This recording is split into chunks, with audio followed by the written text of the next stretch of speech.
Olá, boa noite, Angelina, Viviane, boa noite.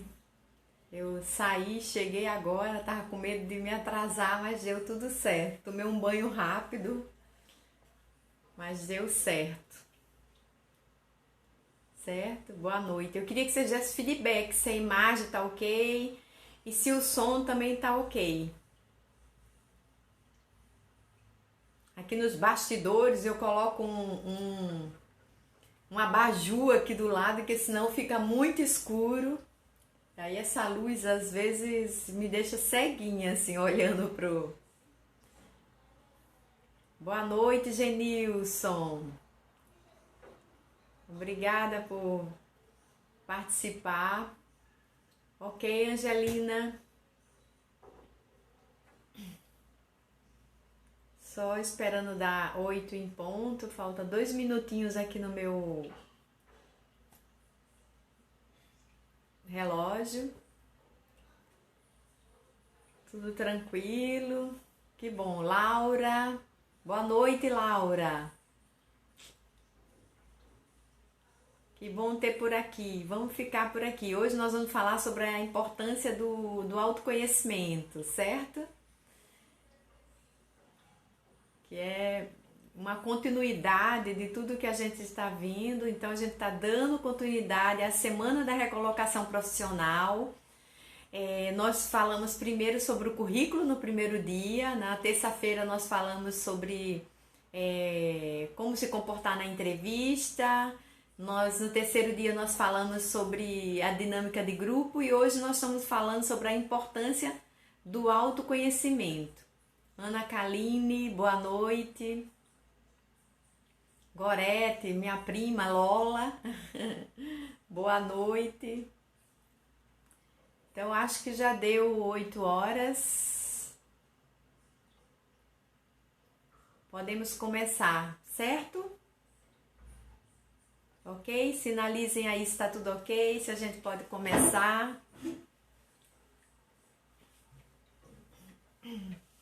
E o som também, que às vezes eu me afasto um pouco da câmera, né? Eu não gosto muito de usar o microfone. Eu não gosto. Eu fico com ele no ouvido, tenho a sensação de que prefiro usar sem. Se tiver tudo ok, então vamos lá. Vamos começar, certo? Então hoje nós vamos falar sobre a importância do autoconhecimento. Ele é a base de tudo, né? É um pouco dolorido, diz que crescer dói, né? Não é uma das coisas fáceis, mas é necessário.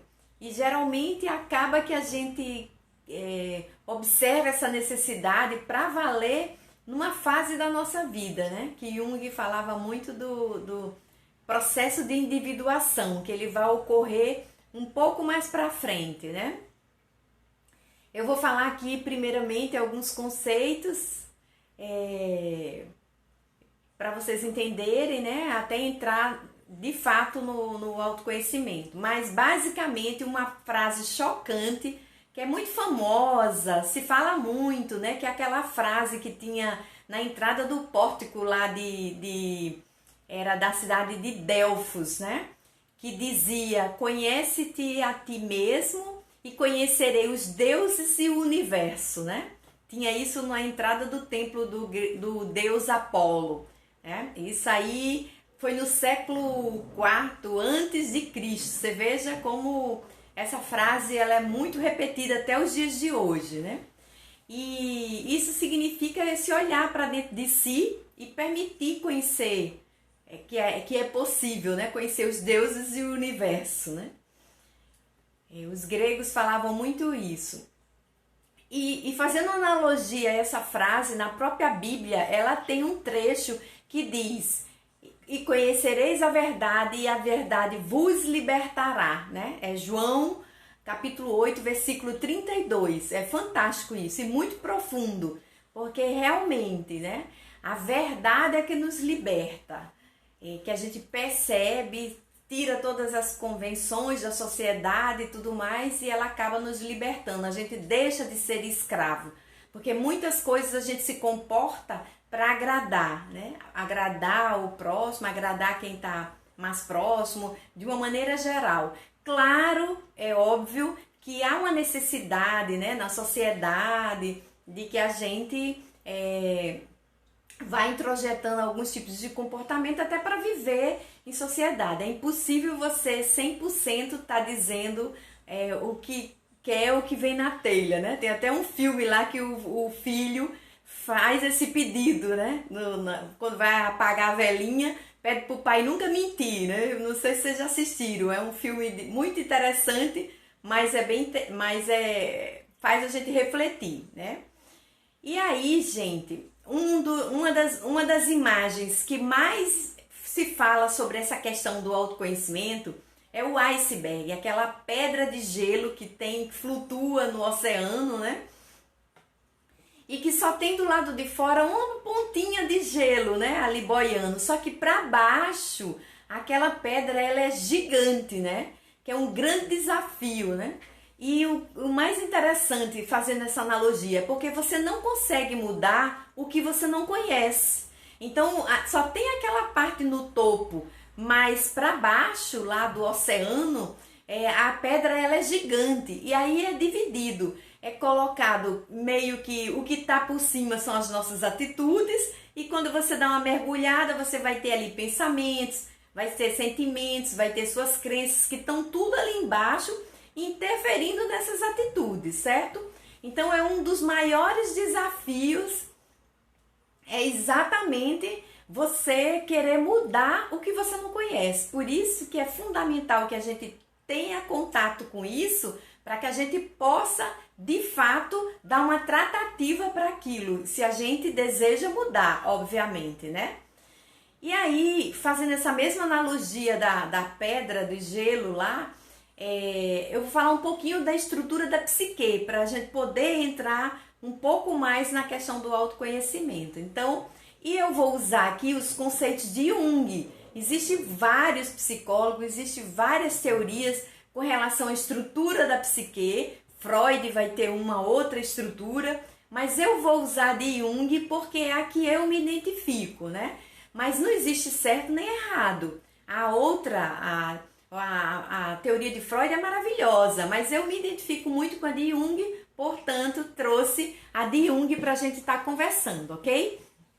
Então, pensando nessa estrutura de gelo, que em cima só tem aquela primeira camada e tem toda aquela estrutura para baixo, essa parte que fica flutuando, a gente faz analogia que seria o ego, né? Que é o nível de consciência, né? Que é exatamente aquilo que nós percebemos que está na nossa consciência. Quando você vai para a parte submersa, né? Quando vai para o que está abaixo, você vai chegar tudo que está abaixo do ego é o inconsciente. E esse inconsciente, para Jung, ele se divide em inconsciente pessoal e inconsciente coletivo, certo? Então, na base do inconsciente pessoal, a gente vai ter os complexos. E o que seria esse inconsciente pessoal? É o registro de lembranças que eu não lembro, né? Elas ficaram aqui, mas eu não lembro mais. Por exemplo, você registrou quando era bebê, se arrastando, comendo alguma coisa, só que você não lembra agora. Então isso está na base do inconsciente. E quem habita nesse inconsciente pessoal são os complexos. Mais abaixo dele, nós vamos ter os arquétipos, a sombra e o self, que é o inconsciente coletivo, que Jung chama, que são padrões de comportamento dos nossos antepassados, que a gente já vai esmiuçar cada um deles, né? Então, quando a gente vai para essa parte que é da consciência ali do ego, né? Aquilo que a gente percebe na consciência, ela é responsável por essa percepção dos nossos pensamentos e dos nossos sentimentos, né? E ela tá no centro disso, né? Tem o ego, ele tá no centro dessa psique, né? Centro dessa consciência, aliás, porque o centro da totalidade é o self, que a gente vai falar depois. Mas o centro da consciência é o ego, né? Então ele é o centro crítico da consciência, que pode ser desenvolvido e pode ser fortalecido. A gente vai trabalhando isso, né? Tem uma frase que eu adoro, é um poema da Cecília Meirelles, que o Fagner gravou, né? Que ela tem um trecho que ela diz: sentimentilhado, morto ou amordaçado volta a incomodar. Então, tudo aquilo que tá para baixo, né? Que a gente recalca ali, isso em algum momento ele emerge, né? E aí é onde muitas vezes complica. Quando eu vou para abaixo, né, do que está no inconsciente, o inconsciente ele engloba todos os conteúdos que não faz parte da consciência. Então, tudo que não faz parte da consciência está no inconsciente. E o que é isso? Tudo que eu sei, mas que no momento eu não estou pensando. Por exemplo, eu sei dirigir, mas agora eu não estou pensando que eu vou virar à esquerda, que eu preciso baixar a marcha, eu não estou pensando nisso, mas eles estão lá, no inconsciente, certo? Tudo que eu tenho consciência, mas eu esqueci, então eu tinha consciência de alguma coisa, mas eu nem me lembro mais, tipo, faz 20 anos que eu não sei andar de bicicleta, mas esse conhecimento ele está lá, ele não desapareceu, só que nesse momento ele está lá no inconsciente, né? Tudo que é percebido pelos meus sentidos, mas que não foi notado pela minha mente consciente. Por exemplo, eu passo num lugar, muita coisa é registrado no meu inconsciente, só que ele não vai para a minha consciência. Eu passo, é muito interessante, às vezes você está querendo alugar um imóvel, aí quando você está com aquilo consciente, que você está olhando, onde você passa você vê uma placa, mas aquilo ali você já registrou no seu inconsciente, só que você nunca tinha percebido isso porque você não estava preocupada com aquilo. Então isso também faz parte. O que não foi notado pela minha mente consciente, mas ele está lá. Então ele faz essa divisão do pessoal e do coletivo, né?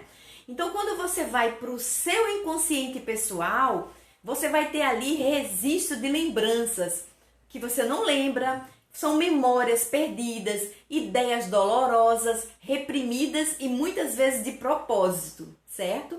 Então, algumas coisas que é doloroso você admitir, que é difícil você olhar para você e admitir, poxa vida, eu tenho esse defeito. A gente tem uma tendência a camuflar, por isso que a gente usa a nossa persona, né? Cada um tem um jeitão, que é uma maneira de lidar, né? E aí a gente reprime tudo isso, e isso fica ali no inconsciente pessoal, e que é habitado, essa região é habitada pelos nossos complexos, que são conteúdos psíquicos, né, que estão ali carregados de emoção e pode gerar comportamentos perturbadores. Veja, como é importante você se conhecer, né? A gente falou lá do ego que está lá no topo, né? Crente que está abafando e para baixo tem um monte de coisa aqui, ó, fazendo muita pressão, né?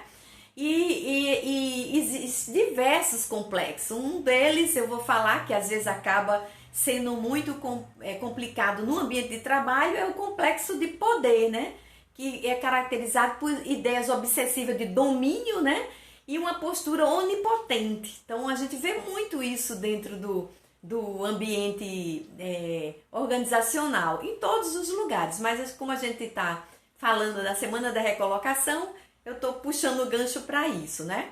Então esse seria o inconsciente pessoal. Quando a gente vai para o inconsciente coletivo, que é um conceito de Jung muito legal, que eu gosto muito, né? Ele vai falar dos padrões de comportamentos dos nossos antepassados, né? Que estão ali nesse inconsciente coletivo.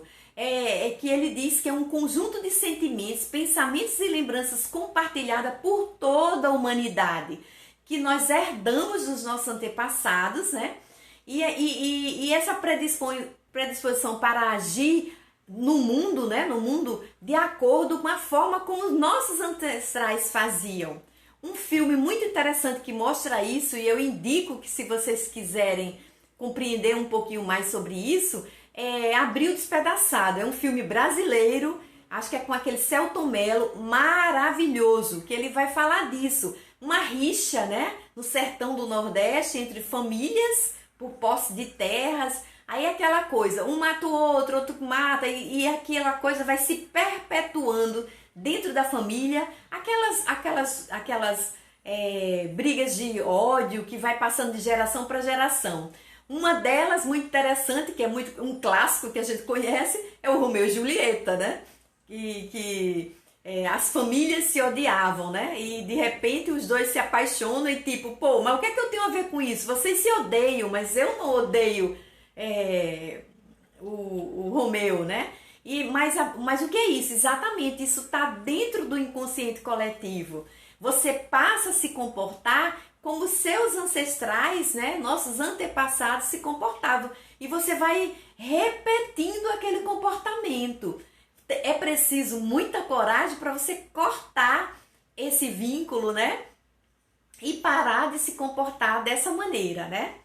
E aí, gente, quem habita o inconsciente coletivo? Segundo Jung, né? Nós temos os arquétipos, a sombra e o self. O que são os arquétipos, né? São elementos iniciais, estruturais da nossa psique, né? É o primeiro modelo de algo. São símbolos que passam de geração a geração, que é algo muito semelhante como isso. De repente, um símbolo, por exemplo, símbolo da mãe, e você vai ver isso em todas as culturas. As mais primitivas vai ter sempre o arquétipo da mãe, o arquétipo do guerreiro, isso em todas as culturas, certo? E a nossa sombra é sempre oposta àquilo que eu me permito ser, né? Então, nós temos tendência a negar as nossas sombras, porque no senso comum as pessoas acham que a sombra é algo negativo, quando na realidade não é. Eu gosto de fazer essa analogia. Se você tem um porão numa casa, né? E de repente você guarda ali um baú cheio de coisas, cheio de tranqueira. Mas a gente tem medo de abrir aquele baú, né? Tem medo que tenha barata, rato, sei lá o que, escorpião, enfim. Mas um belo dia você toma coragem, abre aquilo ali e você descobre que no meio daquilo, embora tenha alguns bichinhos ali, você descobre pérolas e mais pérolas. Meu Deus, eu tinha isso aqui, eu não sabia que eu tinha, que maravilha. Assim somos nós. Dentro de nós temos inúmeras possibilidades. E muitas vezes elas habitam a sombra, mas a gente não tem coragem de mergulhar nela para trazer e resgatar isso, né? E é uma pena, né, que isso aconteça. E o self, que é o centro da totalidade, de tudo isso que a gente está falando, né? Da psique como um todo, o ego, a parte do inconsciente coletivo, do inconsciente pessoal. O self, ele está lá no inconsciente coletivo e ele é o centro dessa totalidade, né? E a gente geralmente faz analogia com a semente, né? Com a semente. Se você pegar uma semente de uma mangabeira lá, né? De uma árvore frondosa, né? Aquela sementinha, ela já é a árvore, só que ela tá em potência, né? Que a gente fala de potência e ato. Até você transformar isso, e quando você planta ela e tomar todas as medidas possíveis, obviamente ela vai se transformar numa árvore. Ela já era uma árvore ali naquela semente. Então, dentro de nós também, nós nascemos para brilhar, para ter sucesso e tudo mais. E essas potencialidades estão ali dentro, só que muitas vezes é por medo, por receio de se expor, a gente acaba sufocando e não traz à tona essas questões, né? Então, a semente, ela já é uma árvore, né? Ela tem a potencialidade, ela tá ali, né? Mas ela ainda não é a árvore, né? Você precisa plantar para que ela, de fato, se torne a árvore. Então, isso é uma analogia para perceber o quanto nós, seres humanos, somos diamantes que precisamos ser burilados, né? E isso é uma das coisas mais fantásticas que tem. Então, esses conceitos eu coloquei, né, lá do nível de consciência, do ego, da parte inconsciente que está para baixo do ego, do inconsciente coletivo, do inconsciente pessoal, né, de todas as questões que eu estava falando para vocês, para a gente poder entrar de fato na questão do autoconhecimento. Então, são coisas muito básicas que eu passei para vocês, são de certa forma, conceitos até um pouco complexos, mas eu procurei trazer ele de uma maneira mais simples possível para que a gente entre de fato no assunto, né? O que é o autoconhecimento? Que é exatamente a habilidade que nós temos de conhecer a nossa essência, nossas emoções, nossos pensamentos e nossas crenças, né? E que permite que a gente reflita sobre esses padrões de comportamento, principalmente dos nossos ancestrais, né? Porque fulano se comporta desse jeito não significa que eu sou obrigada. Tanto que, inclusive, até em questões de doença, né?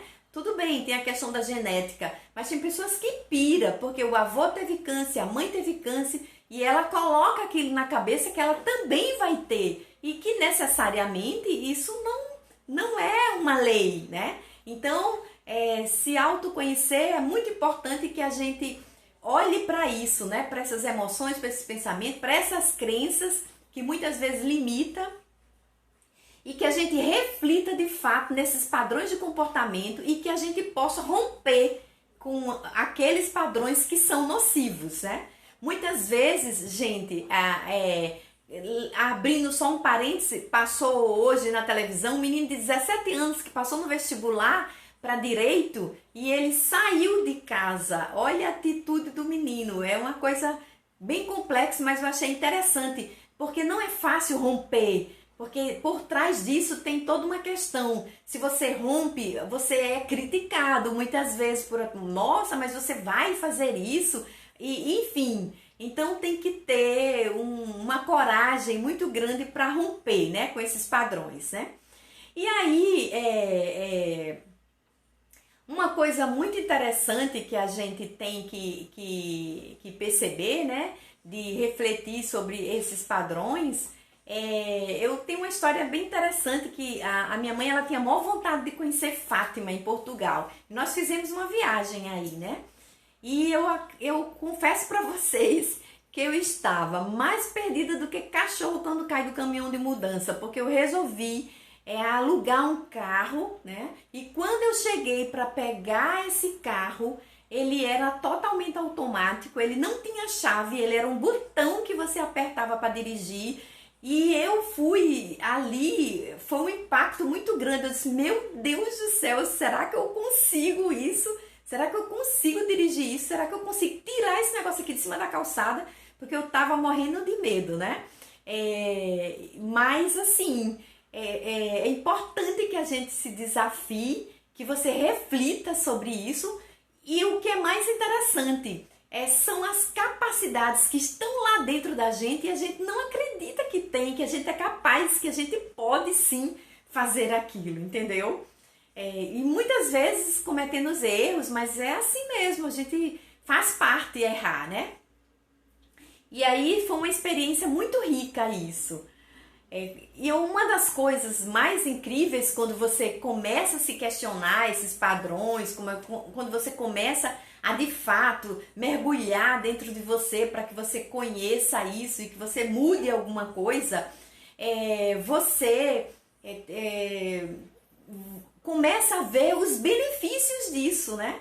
Porque você acaba tendo escolhas mais conscientes e possivelmente mais acertada. Porque não é aquela coisa que você foi pelos outros. Você para e pensa, mesmo que você erre, mesmo que você faça a maior besteira do mundo, mas é muito bom você reconhecer, poxa, eu fiz isso e eu vou arcar com as consequências desses meus atos, mas ela é consciente, eu tenho consciência, eu estou fazendo isso e isso pode acontecer. Isso é maravilhoso, do que você está totalmente seguindo sem saber, Maria vai com as outras, sem saber nem o que você está fazendo. E quando você tem essas escolhas mais conscientes, você consegue decidir ou opinar sobre algo de uma forma mais acertada.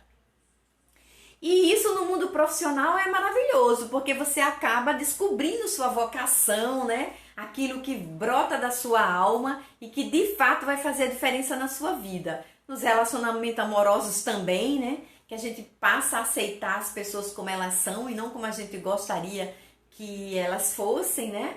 E também na questão financeira, porque você acaba também analisando, poxa, eu posso fazer isso? Se eu fizer isso, isso vai me privar de tais e tais coisas. Eu arrisco. Se você arriscar, tudo bem, quando chega lá na frente, você não vai lamentar, porque você fez algo consciente, sabendo das consequências que isso poderiam trazer para você, certo? Então,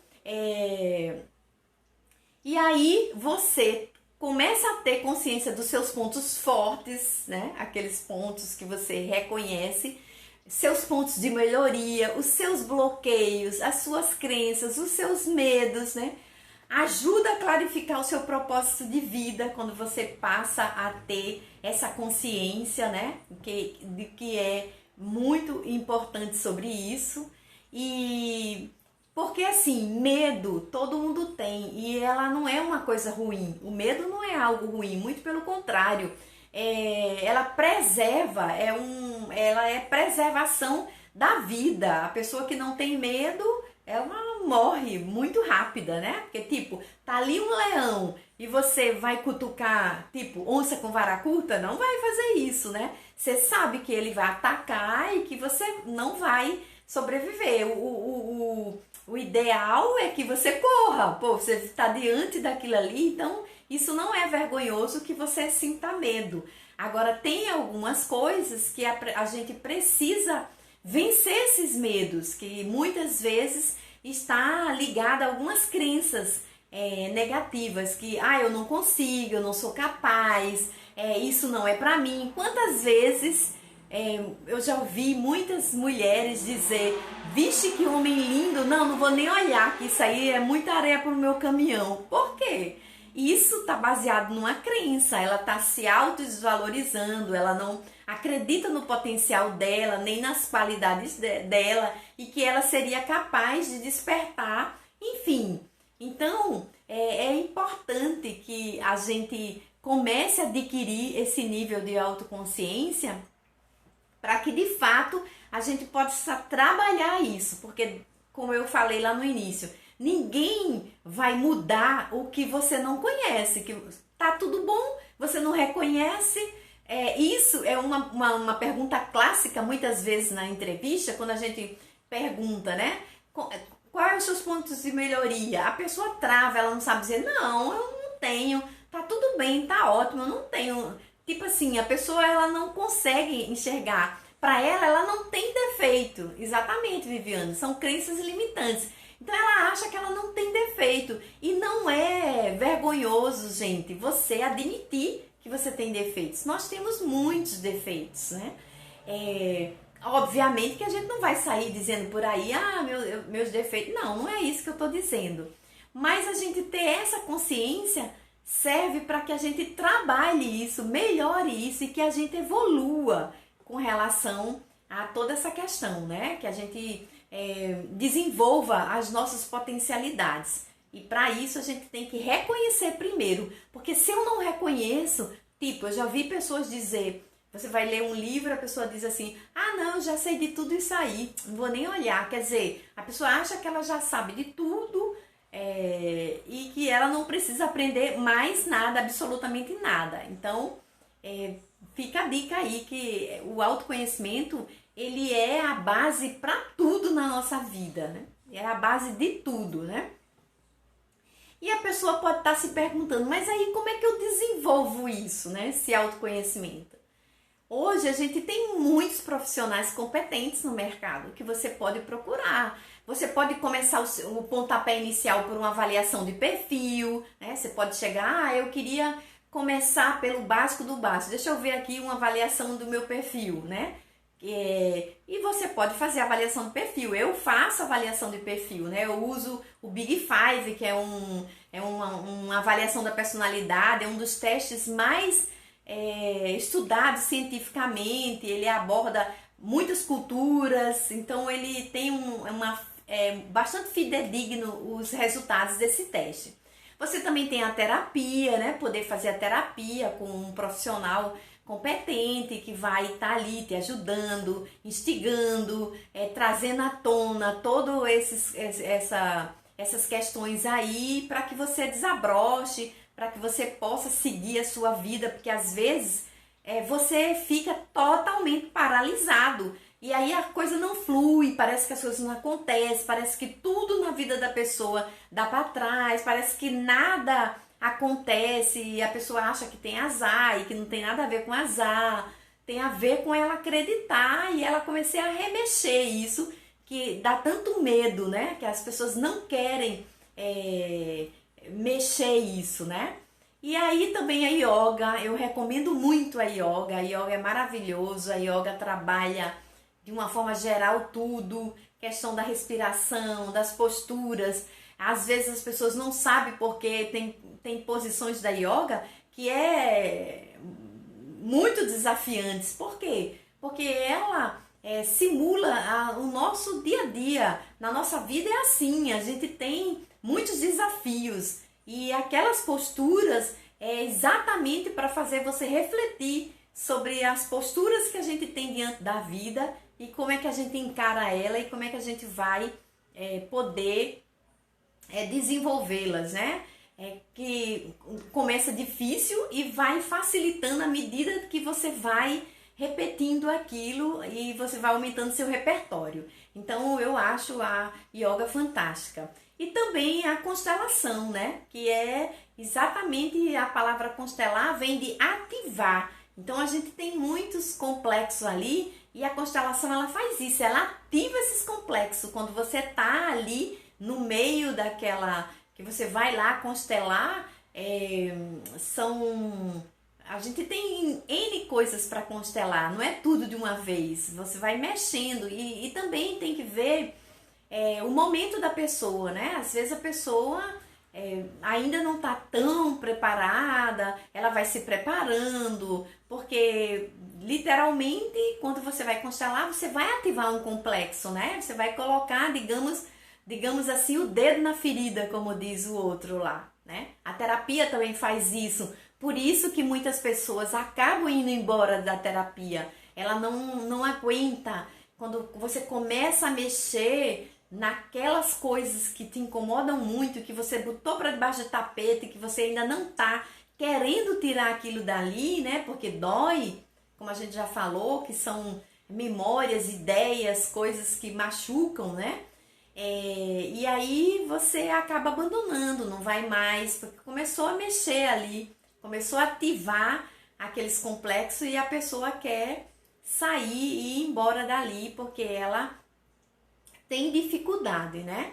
E as pessoas tendem a dizer, mas tudo isso é muito caro, né?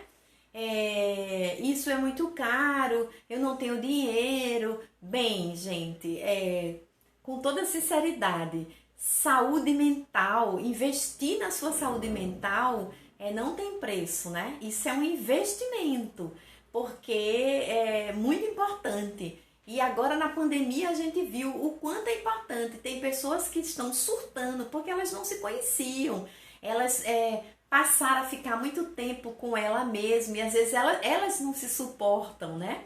Porque quando você tá bem com você mesmo, você estar sozinha com você, ler um livro, alguma coisa, é algo maravilhoso, mas para algumas pessoas não. Elas surtam, né? Então a pandemia trouxe muito forte, né? As pessoas começaram a trazer e ativar alguns complexos aí. Então, quando elas começam a reclamar que é caro, eu te digo, você investir na sua saúde mental não tem preço, porque é muito triste você passar a depender de tarja preta, né? De N coisas, quando na verdade você pode estar tirando aí de dentro de você muita coisa, muito peso, né? Mas se você quer começar a dar os primeiros passos em casa, você pode pegar um caderno. Tem caderno que é bem legal, que você pode usar uma técnica também de figuras, que você recorta, cola lá e vai fazendo. Você vai fazer tipo como um diário. Você vai colocar suas metas, né? De atingir. E aquilo, às vezes, é bom até jogar na parede e deixar lá para você ficar vendo. Porque se você pega um caderno, escreve nele e você não olha para ele, deixou lá, aquilo não vai para frente, não vai para frente. É preciso que você esteja constantemente olhando para ele e dizendo, poxa, está se aproximando, eu preciso dar o pontapé inicial. Então é começar a rastrear, né? E buscar esses padrões de comportamento. O que você repete, né? Por exemplo, às vezes no ambiente de trabalho, o que sempre acontece nos ambientes de trabalho? Eu não paro o emprego, eu saio de um, vou para o outro, e você repete o mesmo comportamento, né?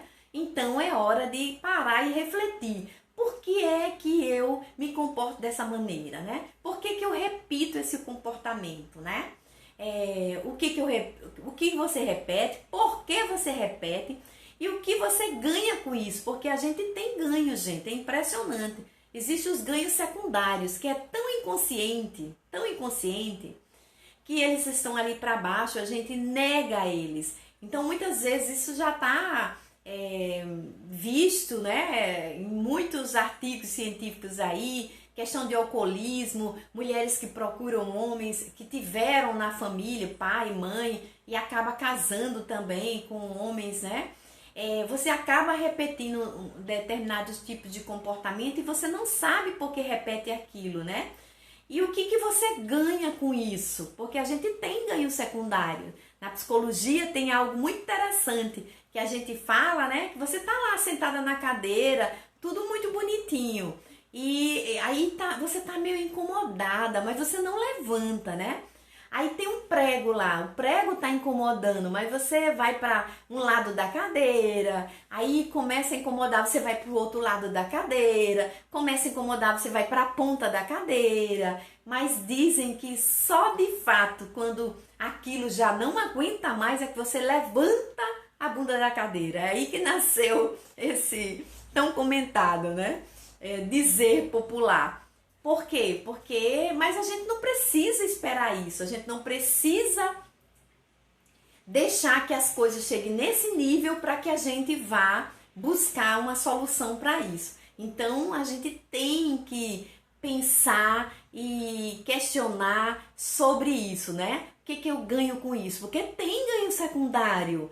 Tipo, olha, eu fiz estágio no hospital, um hospital lá em Curitiba, não vou dizer o nome, né? E um dia no plantão, lá no pronto-socorro, chegou uma mãe com 2 filhas. Ela estava com o olho roxo, de um murro que tinha acabado de levar do marido, e deu entrada no pronto-socorro. Eu atendi ela, eu estava lá nesse dia, né? E ela ficava o tempo inteiro dizendo, olha, minha sogra não acredita que ele bate em mim. Você acha que eu devo contar para ela? Você acha que eu devo ir na delegacia agora denunciar? Porque a pessoa, ela quer colocar a palavra na sua boca, ela quer que você diga o que ela tem que fazer, né? Eu só devolvi a pergunta para ela. Ir lá contar para a mãe dele vai te fazer bem? Se fizer, né? Porque são decisões, eu não digo o fato da Delegacia das Mulheres, aí é outro assunto, né? Que a gente nem vou entrar nesse recorte aqui, mas o que acontece? Na conversa que nós tivemos, que foi muito longa, né? Chegou-se à conclusão, ela mesma, o marido dela tinha uma posição muito boa, morava num dos melhores bairros da cidade, né? As filhas estudavam nas melhores escolas, então para ela não tinha coragem de deixar o marido, porque para ela isso era perder esse padrão de vida que ela tinha. Vocês entendem como isso é complexo? Muitas vezes a pessoa repete um comportamento porque ela tem um ganho com esse comportamento, ele é inconsciente. Aí precisa ir trabalhando isso, porque o terapeuta não vai te dizer, olha, isso aqui você precisa ir. Não, a própria pessoa ela tem que fazer esse mergulho dentro dela, ela tem que chegar às conclusões dela. E aí sim ela vai poder, de fato, resolver e dar uma tratativa melhor para aquele caso, né? E é exatamente descobrir o que a pessoa ganha com aquilo, né? E também o que é que perde se deixar tal comportamento. Se eu parar de me comportar assim, o que é que eu perco com isso? Também é outra coisa. A pessoa não quer perder, que era no caso dela, determinadas coisas. Então, ela preferia se submeter a isso de vez em quando, esse tipo de violência, né?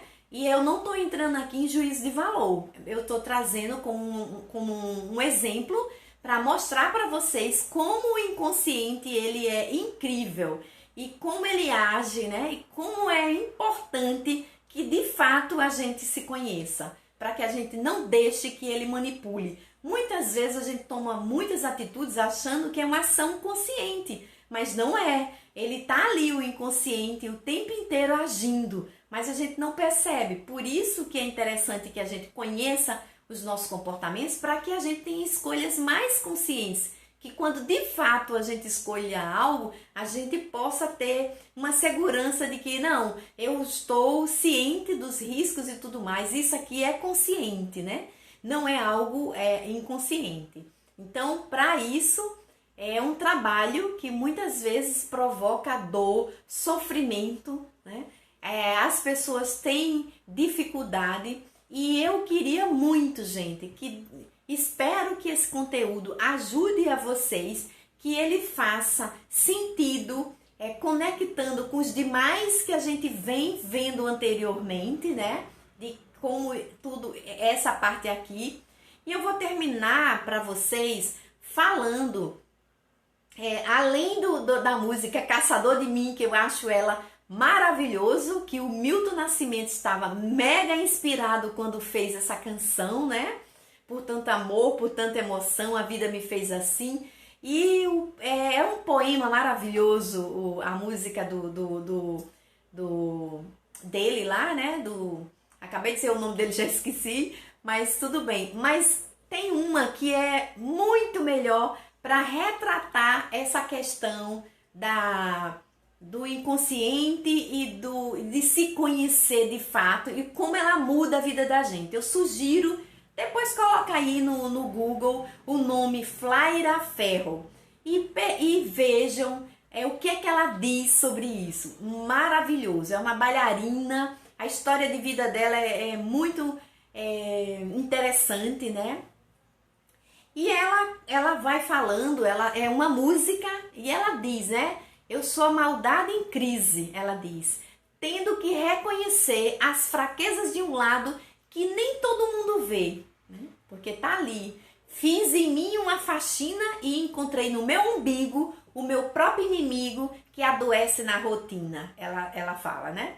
E ela tem um refrão, a música, que é: eu quero me curar de mim, eu quero me curar de mim, né? Porque somos nós mesmos. É tanto que Freud vai falar dos mecanismos de defesa, que a gente tenta toda hora jogar o que está dentro de nós em cima do outro, né? A gente projeta todas as nossas questões em cima do outro, né? Obviamente que não estou dizendo que tudo é culpa só nossa, não, de jeito nenhum. Mas a gente precisa ter consciência daquilo que nos toca, né? Do que de fato a gente provoca.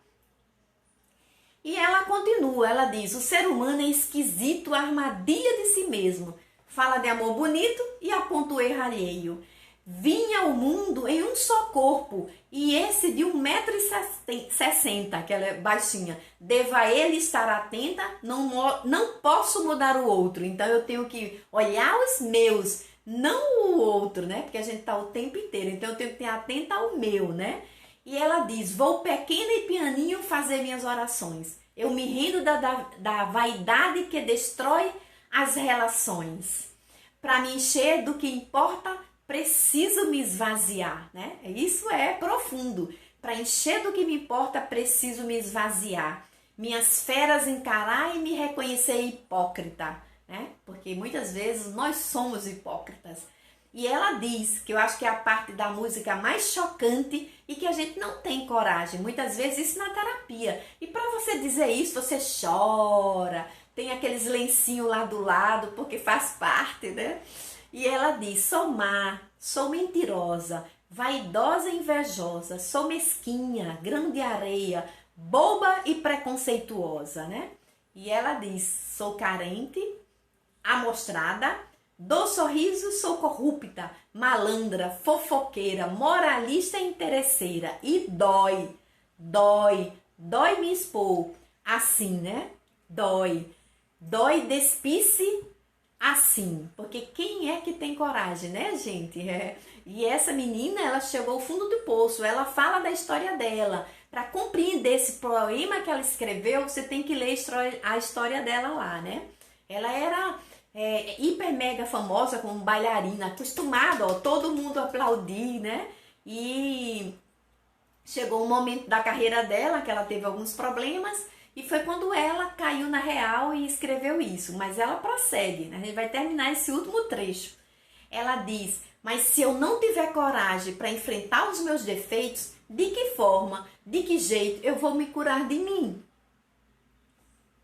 Né? Se eu não tiver coragem de enfrentar os meus defeitos, de que forma, de que jeito eu vou me curar de mim? Não tem como, né? Se é que essa cura há de existir, não sei, né? Ela não desconhece. Só sei que a busco em mim, só sei que a busco. E essa é a ideia. Todos nós devemos buscar isso em nós, né? Buscar, que é o que o Milton também diz, né? Na música dele lá. Por tanto amor, por tanta emoção, a vida me fez assim, manso ou feroz, né? E ele diz: nada temer se não correr da luta, nada temer. Agora eu esqueci a letra, se não esquecer o medo. Ele diz: dorme no peito a força de uma procura, fugir das armadilhas da mata escura, né? E ele diz: longe se vai sonhando demais, mas onde se chega assim, né? E ele termina dizendo: vou descobrir o que me faz sentir eu, caçador de mim, que é o nome da música, né? Então, gente, o autoconhecimento, o autodescobrimento não é uma coisa fácil, não é uma coisa da noite para o dia. Ela é sempre constante, toda hora, todo momento. Dói muito, porque a gente tem que reconhecer, né? Tirar as nossas... tem até um livro muito interessante também que é chamado O Homem Preso na Armadura. É um livro fantástico, eu recomendo. Uma leitura gostosa de ler e ele é fininho também. Vale a pena ler esse livro. E é isso que eu tinha para vocês hoje, né? Espero que esse conteúdo tenha colaborado aí para vocês entender um pouquinho e fazer essa reflexão, né? De quão necessário é que a gente possa mergulhar dentro de nós e buscar todos esses padrões de comportamento e ver o que é possível fazer sobre isso, né? E buscar, como diz o Milton, né? Vou descobrir o que me faz sentir, eu caçador de mim. Para mim é meu mantra essa música, sabe? Eu acho fantástico e espero ter contribuído.